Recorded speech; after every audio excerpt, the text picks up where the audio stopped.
60 mil pessoas morreram aqui. Tragédia que inspirou o livro Holocausto Brasileiro, da jornalista mineira Daniela Arbex. O título é discutível. O Holocausto foi um momento singular da história do século XX, com 6 milhões de judeus mortos. Independente de números e conceitos, as fotos de Luiz Alfredo, na época repórter fotográfico da revista O Cruzeiro, mostram claramente que alguma coisa muito grave se passou por aqui. O título realmente é forte, a gente sabe que o Holocausto ele remete ao nazismo, mas assim como os judeus foram encaminhados para os campos de concentração nazistas em vagões de carga, os pacientes do Hospital Colônia também foram encaminhados para cá em trens, em vagões de carga. E quando eles chegavam nesses vagões, eles já tinham a sua condição, eles já eram desumanizados, né? Eles eram trazidos para cá, chegavam aqui, eles passavam por um banho de desinfecção, eles tinham as cabeças raspadas, eles eram uniformizados e tinham a sua humanidade confiscada.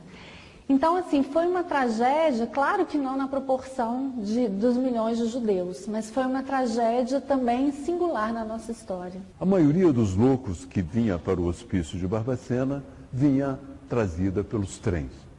Tanto que surgiu em Minas, há muito tempo, uma expressão que existe até hoje, trem de doido.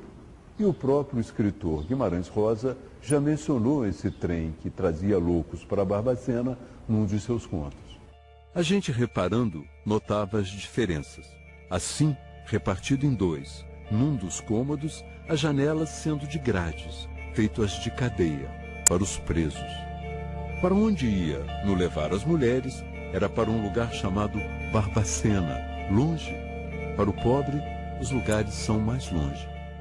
É incrível, Soroco, sua mãe e sua filha, é um conto em que ele fala de Barbacena, ele cita a cidade de Barbacena e ele conta como foi a despedida do Soroco com os amores da vida dele, que eram duas pessoas consideradas loucas e que precisavam ser colocadas nesse trem da solidão coletiva. Os vestígios daquelas viagens de trem ainda existem por aqui. Embora os trens tenham mudado, hoje só transportam mercadoria e as estações tenham sido fechadas, algumas semi-destruídas pelo tempo. Barbacena, em Minas Gerais, produz flores, e elas são tão abundantes aqui que os buquês substituem as cruzes nesse cemitério. A cidade, dominada pela família Andrada até hoje, queria ser capital de Minas, mas teve que se contentar em ganhar um manicômio em 1903, início do século XX. Em torno do hospital cresceu também uma rede de clínicas particulares que existe até hoje, e no passado abrigou pacientes célebres como o craque Heleno de Freitas. Era um jogador excelente, mas extremamente temperamental. A sífilis, o vício em éter e a raiva se transformaram em loucura. Passou 4 anos e 10 meses e 25 dias internado até morrer de paralisia progressiva, esquecido em 1959. Mas no manicômio de Barbacena também se escondia um capítulo da vergonha nacional. O livro menciona que apenas 30% dos pacientes tinham diagnóstico de doença mental. Sim, é uma estimativa de que eram encaminhados para cá. Eram homossexuais, militantes políticos, meninas que haviam perdido a virgindade antes do casamento, pessoas tímidas ou pessoas assanhadas, meninas que gostavam de brincar na rua com meninos e não eram bem vistas, e claro, os insanos. O livro tem esses personagens, por exemplo, a própria mãe, a Geralda, a mãe do João Bosco, ela era uma menina que foi estuprada pelo patrão, aos 14 anos de idade, engravidou, e para esconder essa gravidez, ela foi trazida para o Hospital Colônia, e onde ela permaneceu, teve o filho dentro do hospital, e depois, quando ele tinha 2 anos, eles tiraram essa criança dela, e ela nunca mais soube desse filho, e ele nunca soube dessa mãe. Então, assim, é um caso muito claro de alguém que não sofria qualquer tipo de doença mental e que foi trazida para cá porque passou a ser uma pessoa indesejável. E os choques elétricos? Eu li também no livro que os choques, das pessoas que ministrou, que eles eram ministrados sem nenhuma prescrição médica e que às vezes pessoas morreram nesse choque. Isso é uma das partes, eu acho que mais dramáticas dessa história, porque não havia uma finalidade terapêutica para o eletrochoque. Hoje, ainda se prescreve o eletrochoque para determinados tipos de doença. Mas o Conselho Federal de Medicina ele é claro quando ele diz que é preciso ter anestesia, que é preciso que a pessoa tome alguns remédios para minimizar os impactos do eletrochoque. E lá, naquele momento, não. O eletrochoque ele foi usado como forma de contenção, como forma de intimidação. E é muito impressionante, e eu acho que aí caracteriza claramente a tortura, porque essas pessoas recebiam um eletrochoque a seco. A imprensa entrou muitas vezes no hospital fazendo reportagem. E, apesar disso, não houve nenhuma mudança naquela época. Não. Eu acho que é porque, eu acho que o que sustentou esse modelo da colônia, e que sustenta até hoje alguns hospitais psiquiátricos, é exatamente uma cultura eugenista de limpeza social. Isso era muito forte naquela época e isso permanece até hoje. É como se a gente considerasse que existem vidas que valem menos. Como se essas pessoas não fossem sequer importantes. Então, para a escória, a gente segrega, a escória a gente isola, exatamente isso. Parece que havia não só em Minas como no Brasil, como mesmo no mundo, uma certa visão de manicômio na qual ainda prevalecia uma certa tolerância com a violência. Né? Se a gente pensar, em 2004 foi feita uma caravana no país, que envolveu o OAB, Conselho Federal de Psicologia, e encontrou em 16 estados brasileiros situações de violação de direitos em vários hospitais. Isso em 2004. Se a gente pensar que em 2013, neste ano, a gente ainda tem hospitais psiquiátricos sendo fechados, porque funcionam como mini colônias, a gente vai ver que o Holocausto não acabou. Barbacena não foi um caso isolado no Brasil. Ainda na década de 80, eram precárias as condições da colônia Juliano Moreira, onde visitei Arthur Bispo do Rosário para contar a trajetória de um artista sensivelmente louco. E mesmo o Juqueri, em São Paulo, de cuja visita trago algumas lembranças, inclusive a desse interno, que parece descrever com o corpo uma história coletiva. Quem documentou o funcionamento do manicômio de Barbacena foi o cineasta mineiro Elvésio Ratum. No filme, ele revela que o manicômio foi construído com cristais tchecos e outros itens importados. Destinava-se a fazer história.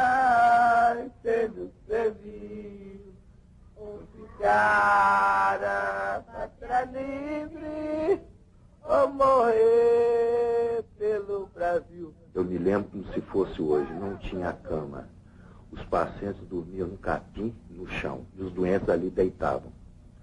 De manhã, pelo fato do doente, né, pela doença mental dele, então defecava, urinava naquele capim.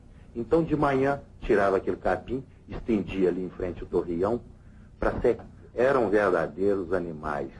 Eu, quando comecei aqui em 62, trabalhava nessa parte de registro de pacientes, inclusive o Raul Soares e o Galba, na época, descarregavam ônibus aqui semanais de pacientes. Era 40, 50 cada remessa. Então era um Deus nos acuda. Orgulho do meu Brasil. Mas a história é implacável, pois na memória do Museu da Loucura sobraram apenas os aterrorizantes instrumentos da época. Máquinas de choque, camisas de força e lembranças da lobotomia.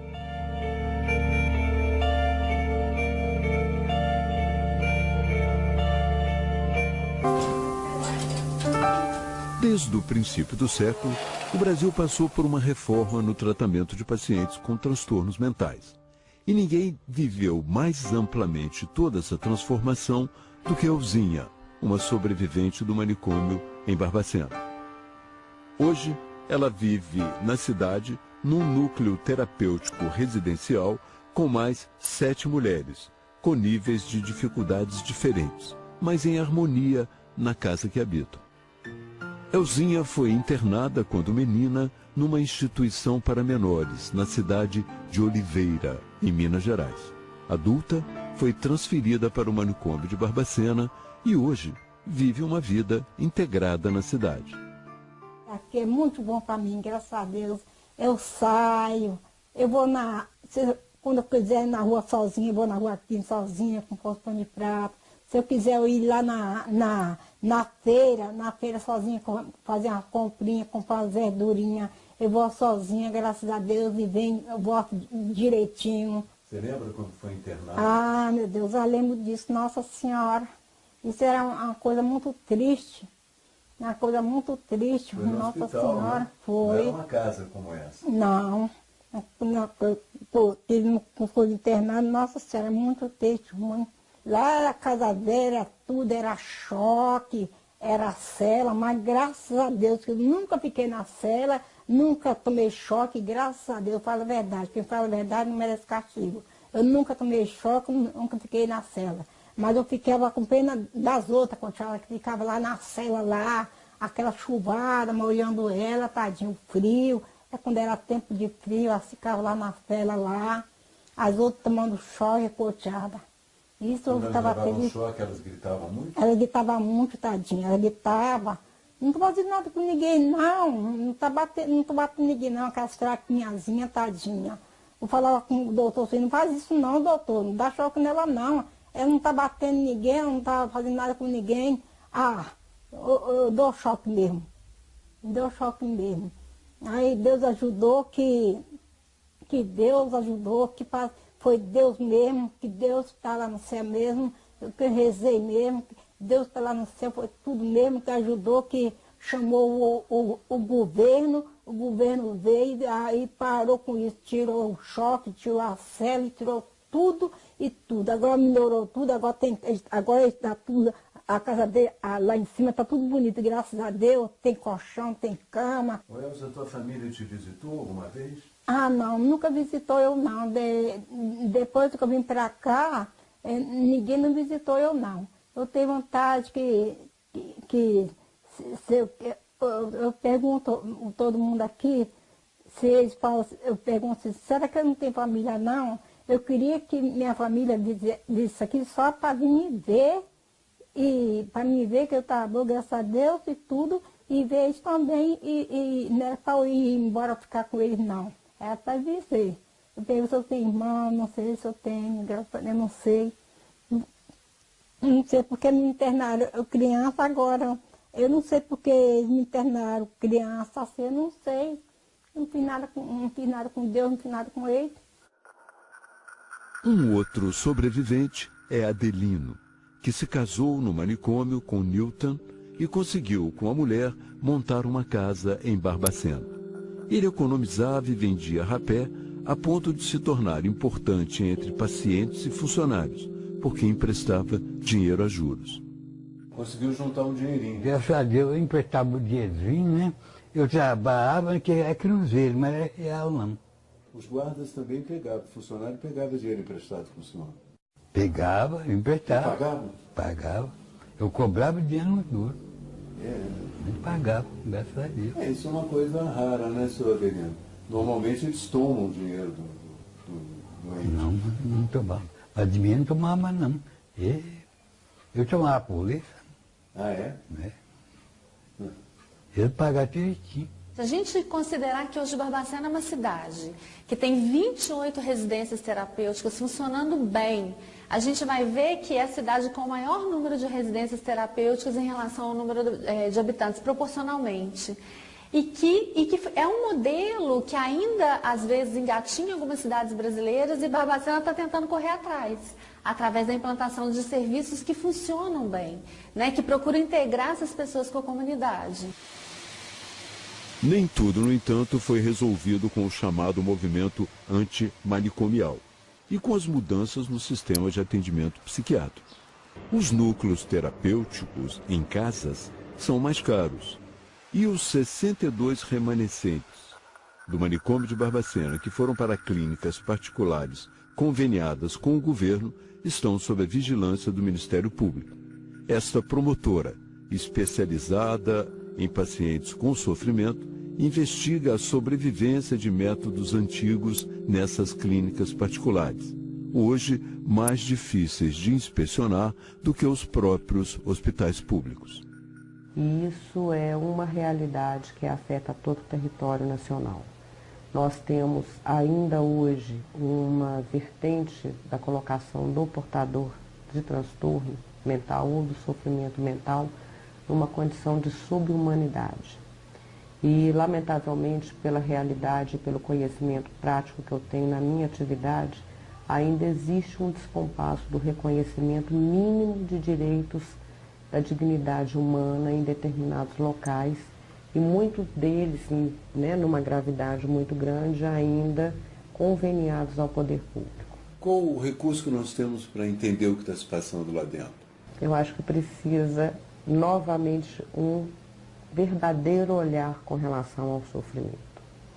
O paciente que aporta numa clínica particular, o paciente não aporta ali por iniciativa própria. Ele aporta ali porque a família o leva. E discutir a questão da chegada do paciente, da permanência dele, é discutir a própria cultura da loucura. Quem é internado hoje? Nós temos hoje uma emergência da internação dos que são os dependentes e os que fazem uso abusivo de substâncias entorpecentes. Eu chamo a atenção porque são as substâncias entorpecentes denominadas ilícitas. Porque nós convivemos com a questão que é uma epidemia na área da saúde, a questão do álcool. E hoje nós temos uma emergência e uma iminência, uma gritante majoração do volume de pessoas que têm sido segregadas em manicômios psiquiátricos em virtude de um comportamento que fere uma norma legal. E hoje a nossa realidade, se a gente fizer um levantamento estatístico, tem havido uma demanda muito grande à internação por vias de acesso ao judiciário, do que a gente chama de uma denominada internação compulsória, ou que uma vertente que eu coloco, que eu acho que também precisa ser muito discutida, é a questão da vertente que tem um cunho empresarial, do oferecimento de algumas clínicas particulares de um tratamento miraculoso, como se a questão do sujeito em si tivesse uma solução numa internação psiquiátrica, que é o mais grave. O trem de doido não existe mais em Minas, exceto com outro sentido na linguagem popular. Nem todas as promessas da reformulação do modelo de atenção à saúde mental foram cumpridas, mas o próprio Hospital de Barbacena está mudado. Antes mesmo da reforma, pessoas como a doutora Anise da Silveira romperam com o choque elétrico e estimularam a terapia pela arte. A pintura substituía a lobotomia no tratamento dos pacientes. Aonde veio um rapaz de gás aí, eu estava lá fora, ele não me conheceu direito e falou assim, já casou? Eu falei, não quero casar não, não quer casar não? Não, casa comigo. Aí eu falei assim, que é isso? Não, às vezes você é casado. Aí eu falei assim, você é bonita. Ele falou assim, obrigado, você é bonita também. Quando você quiser casar comigo, você telefona para mim que eu vou casar com você. Eu morri de rir. Nessa cerimônia de despedida da professora de música Regina Monteiro, os internos de Barbacena cantam e dançam em sua homenagem. O sofrimento ainda existe, mas o Brasil deu alguns passos ao transformar em peças de museu os instrumentos de tortura do passado.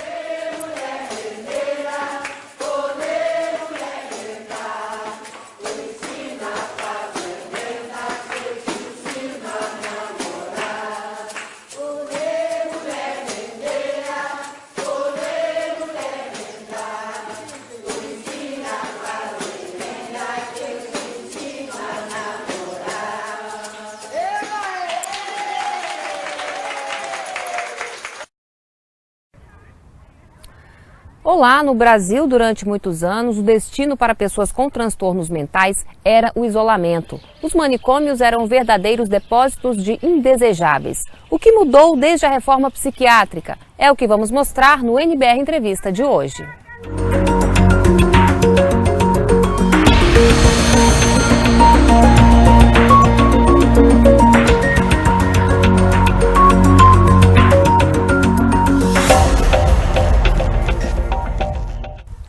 Aqui comigo, Ingrid Quintão, ela é do Conselho Regional de Psicologia do Distrito Federal. Olá, Ingrid, muito obrigada pela sua presença. Obrigada, eu acho que é muito importante, né, falar sobre esse tema que é muito esquecido na sociedade, então eu agradeço em nome do Conselho Regional de Psicologia aqui do Distrito Federal. Bem, para a gente ter uma noção de como as pessoas com transtorno mental eram tratadas no passado, a gente separou um trechinho do programa Caminhos, da reportagem da TV Brasil sobre o Colônia, o maior hospício do país. Vamos acompanhar.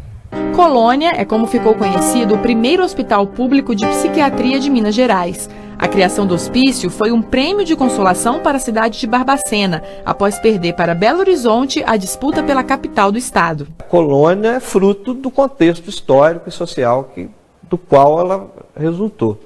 Ela é uma entidade pública, uma estrutura que foi criada por um governo que tinha uma lógica de cuidados de pessoas com doenças mentais que era própria daquela época.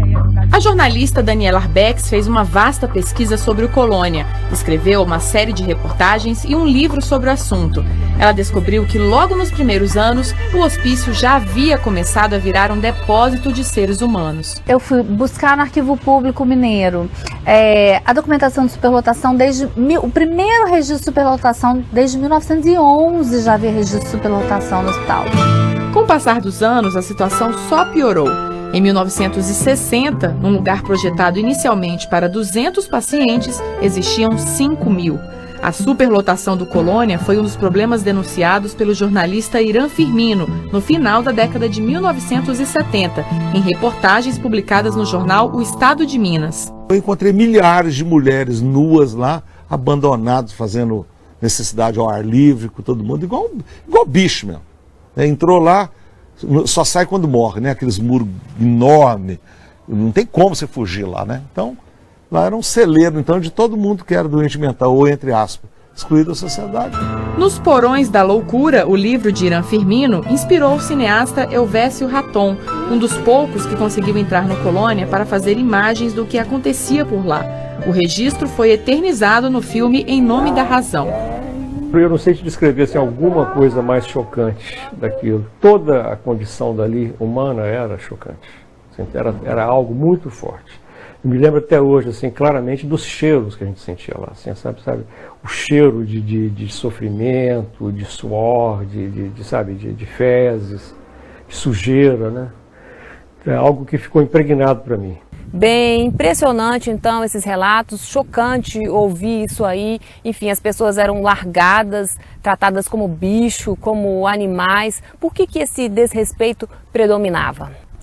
Bom, Carla, é muito importante entender antes a história, né? Então, a questão dos transtornos mentais, da loucura, quando nós falamos de transtorno mental, a gente está falando da loucura, ela esteve presente na antiguidade, teve um avanço da compreensão em relação a esse tema, né? Então, na antiguidade, essas pessoas eram vistas como pessoas divinas, ajudavam, inclusive, nas decisões tomadas pelo Estado, e já na Idade Média, né, essas pessoas foram sendo marginalizadas, né, vistas como pessoas tomadas pelo demônio. Isso foi sendo incorporado na sociedade e foi o que fez com que nesta época, inclusive no Brasil, nós chegássemos a essa barbárie, né, comparada a campos de concentração que eram os manicômios. Então, isso está muito relacionado com a cultura social, com o que nós queremos afastar, queremos tirar de perto, né, o diferente. Então tudo nessa época que era diferente, todos eram encaminhados para os manicômios. Então mulheres adúlteras, né, na época, mulheres gravidez indesejada, homens que cometiam pequenos furtos. Então todo o que era desejável se excluir da sociedade era encaminhado para os manicômios, e nós chegamos a ver essa verdadeira tortura que a gente encontra no vídeo, que é muito chocante de fato. Pesava também a questão da falta de conhecimento, limitação de conhecimento médico, preconceito. Demais, né? Nós tínhamos ainda predominante a antiga psiquiatria, né? Um saber que era alcançado, que era tomado, incluir essas pessoas, que eram, né, a forma de cuidado era completamente vinculada ao tratamento medicamentoso, né, sem contato com a sociedade, né, então as pessoas eram levadas para lá e esquecidas pela sociedade, pelos familiares, né, porque existia alguém, né, médicos, psiquiatras nessa época, enfermeiros, sem formação, compreensão da saúde mental, compreensão do que essas pessoas estavam vivendo ali, né, então elas eram levadas a fazer esse tipo de tratamento degradante com essas pessoas. E aí o que nós vemos é que a psiquiatria tem tido um certo avanço. A ideia era que saísse dessa perspectiva exclusivamente medicamentosa para uma perspectiva mais psicossocial, uma perspectiva mais humanizada. Bom, trazendo para os dias de hoje, né, quais os tipos de doenças mentais existentes? Bom, quando a gente fala da loucura, a gente basicamente está falando dos transtornos de humor. Então a gente coloca aí os conhecidos transtornos bipolares, né, a esquizofrenia, né, a depressão, né, e todo esse quadro leva as pessoas a um sofrimento intenso, né, que vem em forma de surtos psicóticos, né, alucinação, que tem a ver com a pessoa, quando uma pessoa acredita que está vendo de repente baratas, né, e se assusta e fica muito incomodado com isso, delírios, onde a pessoa acredita que está sendo perseguida, né, uma espécie de delírio persecutório. Então nós temos aí a depressão, né, pessoas que chegam a cometer tentativa de suicídio, um sofrimento muito intenso, né, e o transtorno bipolar, que as pessoas ficam bastante eufóricas e um período de mania, que é o que muitas vezes assusta as pessoas e que faz com que as pessoas, os familiares, a sociedade queiram levar essas pessoas para inserir nesses lugares, né, que são os manicômios. Há diferença entre doença mental e transtorno mental? Na verdade, esses nomes, né, essas nomenclaturas, são todas para indicar a questão da saúde mental, né, do transtorno mental, doença mental, é para falar sobre a loucura, né, mas hoje nós estamos avançando para outro conceito, que seria a saúde mental. Né, o que seria isso? Né? É entender que esse campo dos transtornos mentais, das doenças mentais, né, pode ser cuidado de outra forma, que não significa a cura. Nós não estamos buscando a cura, nós estamos buscando um equilíbrio para essas pessoas. Então, por isso um avanço, né, e uma tentativa de mudança dessa perspectiva social, a busca por uma lei, né, que a gente vai falar, a Lei 10.216, né, foi uma luta histórica, né, nós começamos isso lá em 78 com a vinda de um precursor da saúde mental, que foi o Basaglia, né, um psiquiatra italiano que visitou o Brasil na década de 70, visitou o Colônia, né, em Barbacena, e que comparou o estado da saúde mental no Brasil aos campos de concentração, um verdadeiro holocausto, né? Então, e ele começou a plantar essa semente da saúde mental, que nós precisamos tratar no Brasil as pessoas com transtorno mental de outra forma, em liberdade, e dizer que isso seria possível. E foi quando nós começamos a pensar a lei, né, que tramitou desde 92 até ser implementada em 2001, a Lei 10.216 da reforma psiquiátrica. Foram 12 anos de luta, né?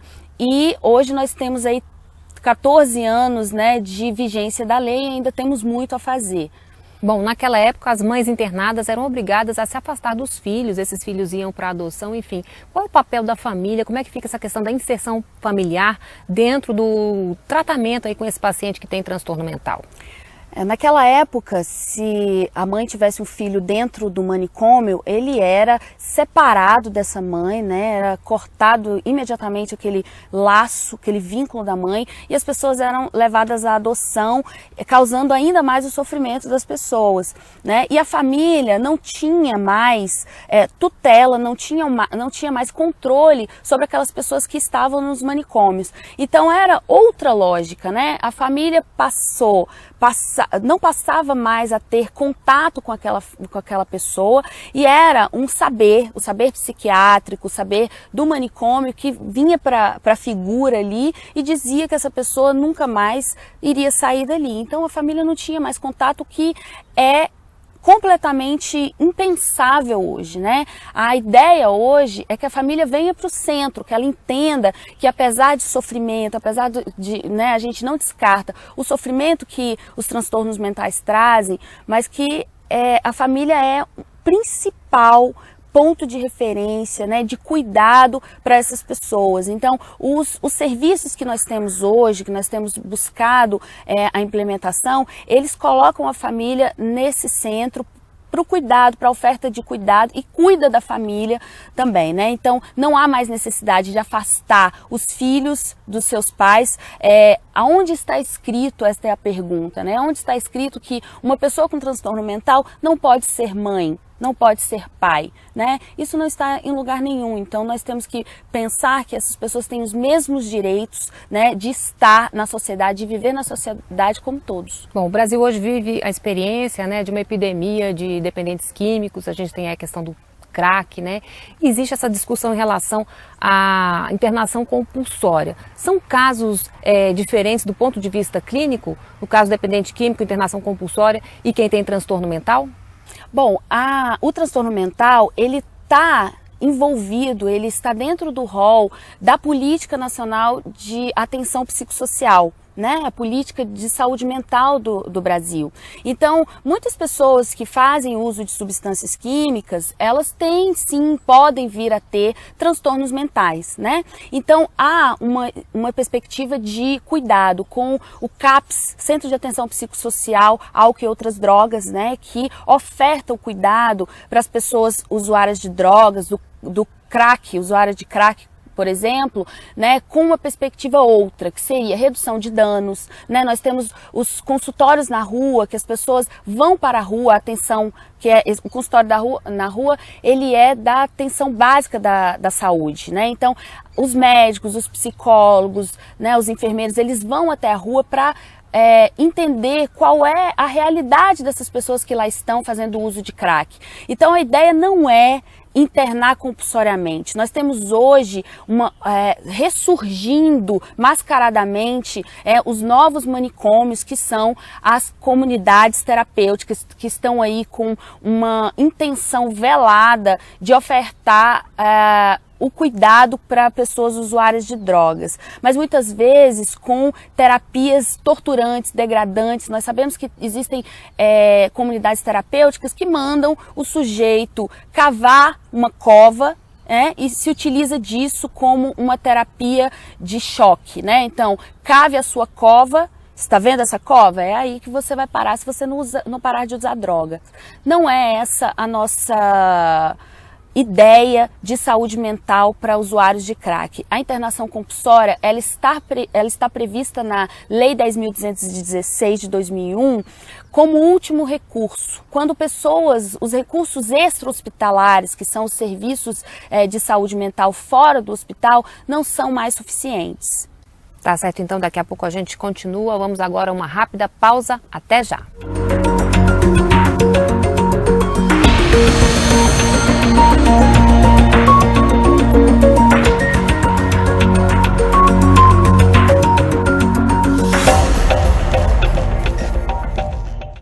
Estamos de volta com o NBR Entrevista, que hoje conversa com Ingrid Quintão, do Conselho Regional de Psicologia do Distrito Federal.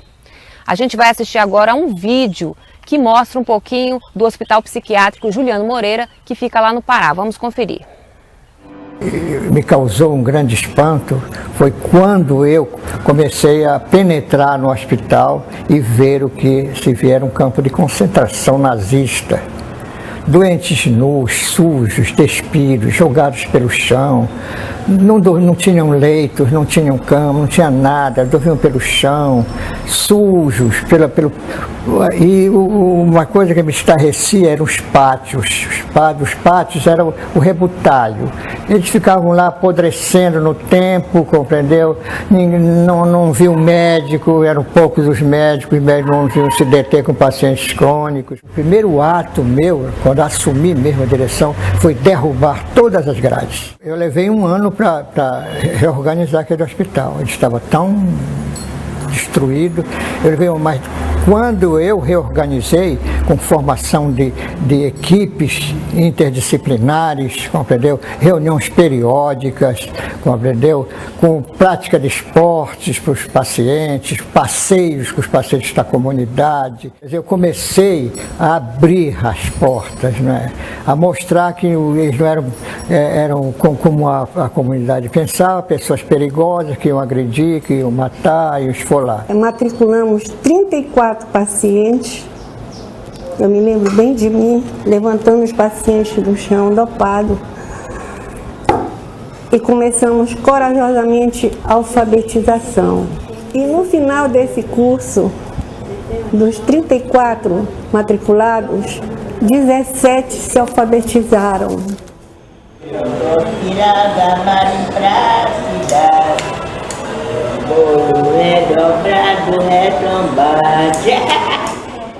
Que muitos dos pacientes que estão hoje aqui residindo aqui, eles estiveram no Juliano Moreira em algum tempo. Nós temos, por exemplo, pacientes que estão aqui há 22 anos, né? E que estiveram lá no Juliano Moreira. Então a gente fala assim, que os pacientes daqui são remanescentes do Juliano Moreira. Hoje a gente tem aqui no CIASPA, né, um conceito de atendimento, de assistente muito diferenciado do que era. Eles participam de várias atividades, né, eles saem daqui, vão para passeio, eles fazem lanche terapêutico, alguns vão e compram as roupas que eles querem. Aqui dentro mesmo nós temos atividades como oficina de dança, nós temos uma escolinha, né, que tem 2 pacientes que estão aprendendo a ler, a escrever. Bem, Ingrid, como é que está a questão da saúde mental nos dias atuais? O que mudou desde que entrou em vigor a Lei 10.216? Bom, a Lei 10.216, como eu disse, foi uma vitória, né? Uma conquista de luta de anos do movimento chamado Movimento da Luta Antimanicomial, que começou aí a sua luta com a vinda do Basaglia. Então, em 2001, nós instituímos a lei, né? E começou-se uma luta pela implementação dessa lei, né? Tanto é que nós temos a Portaria de Atenção Psicossocial 3.088 em 2011. Então, de 2001 a 2011, nós conseguimos falar de todos os serviços, de toda a lógica de assistência à saúde mental apenas em 2001. Mas já existia os CAPs, os Centros de Atenção Psicossocial, a partir da vigência da lei, até mesmo anteriormente, né, com a luta de servidores do Sistema Único de Saúde. Então, qual é a ideia da lei? A lei, ela vislumbra, né, um atendimento territorial, um atendimento onde essas pessoas possam ter contato com a comunidade, onde essas pessoas possam, inclusive, trabalhar, andar de bicicleta, ir na padaria comprar pão, né? Então, o CAPS, o Centro de Atenção Psicossocial, que é o grande serviço, a grande unidade de apoio às pessoas com transtorno mental, ele traz uma perspectiva de saída dessas pessoas dos muros dos manicômios. Então, qual é a lógica? De um tratamento multidisciplinar, um tratamento onde ele vai ter não só o acompanhamento medicamentoso, mas o acompanhamento psicológico, o acompanhamento comunitário, o acompanhamento de uma terapia ocupacional, por exemplo, né? E a ideia é que esse serviço seja vinculado a todos os outros, né? Que seja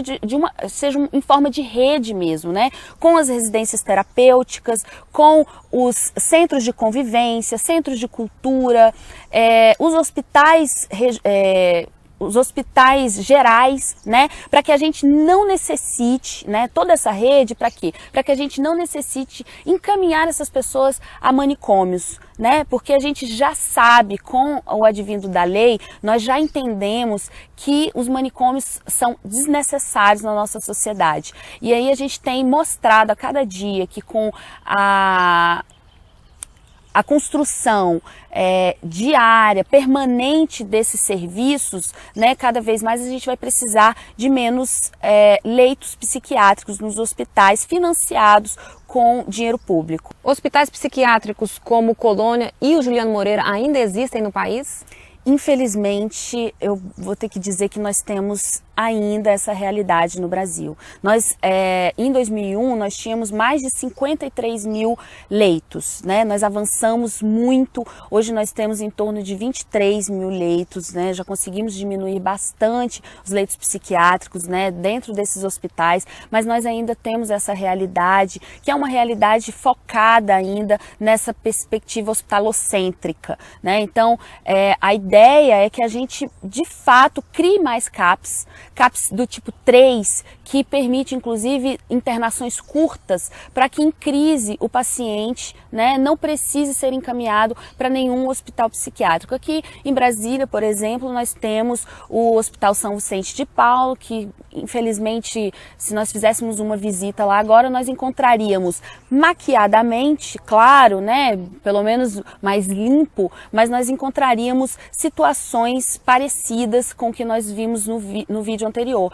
Então, a gente precisa ainda avançar como uma mudança cultural, né? As pessoas precisam entender que a mudança parte de cada um de nós. Os manicômios somos nós. Então, eu costumo dizer que existem manicômios mentais, né? A gente sempre quer o diferente, a pessoa que dá trabalho distante. Então, a ideia é que a gente aprenda a conviver com o diferente, né? E a gente pare de excluir essas pessoas. Bom, você já falou um pouquinho do papel dos CAPs, né, que são Centros de Atenção Psicossocial, enfim, o número é suficiente para atender a demanda hoje no país? Bom, a gente tem hoje no país em torno de 2.300 CAPs, né?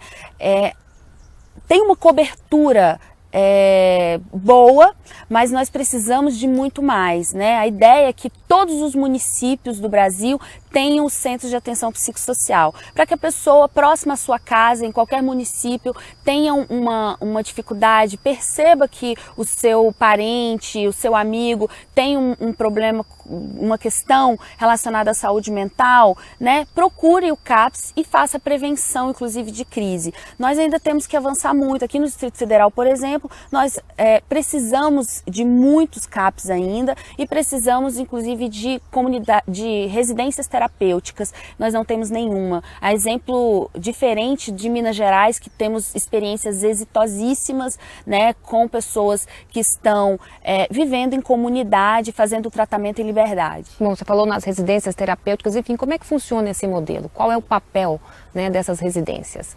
As residências, elas têm um papel fundamental na luta antimanicomial, por uma sociedade sem manicômio. Então, é um serviço, né, do Estado, um serviço público onde oferece, né, ele evolui na linha, na visão da desinstitucionalização. O que é isso?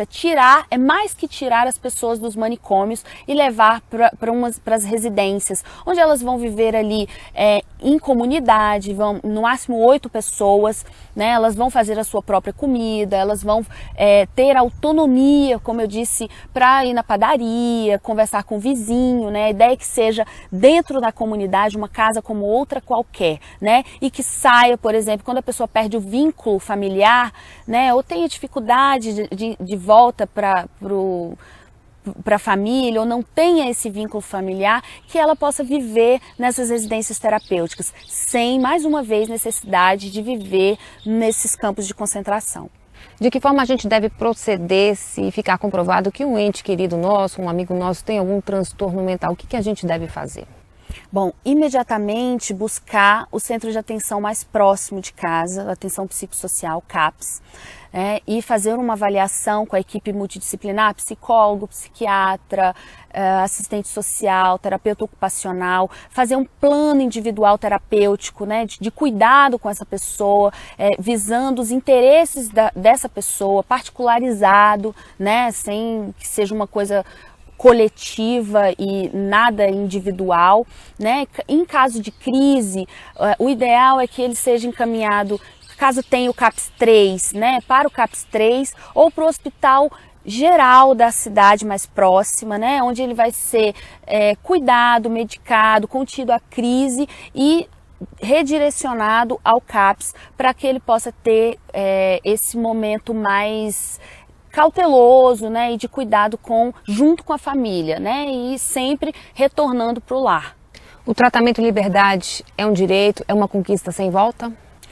Certamente, né, a Lei 10.216 veio para mostrar que nós não podemos mais cercear o direito à liberdade das pessoas, então nós temos aí a certeza de que nós estamos no caminho certo, né? Então qualquer caminho, qualquer direcionamento oposto disso, nós já sabemos que é no sentido de tirar os direitos das pessoas. Então a reforma psiquiátrica, a saúde mental, a Lei 10.216 veio para dizer que o Brasil pode cuidar melhor dos loucos, né? E todos nós temos um pouco de loucura, essa é a ideia de dizer que a gente não precisa excluir ninguém.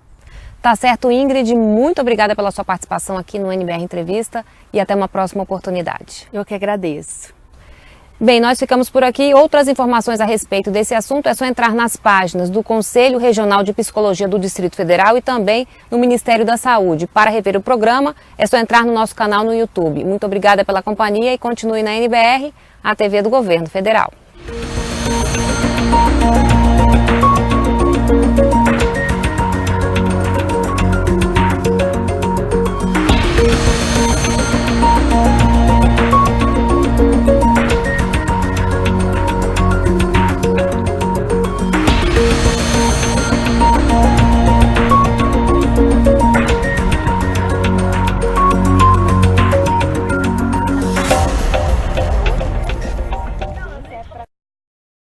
Eu não acredito em cura pela violência. Eu não sou capaz de fazer aquilo.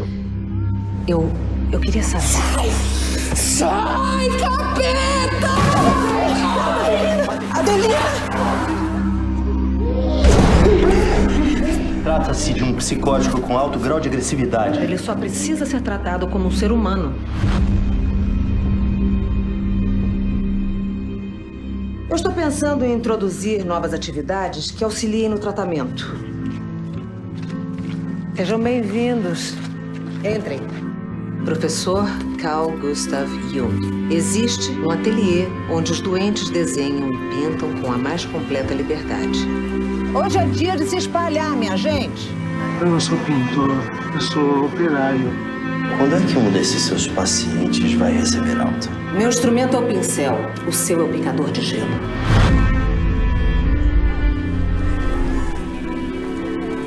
A Lilina.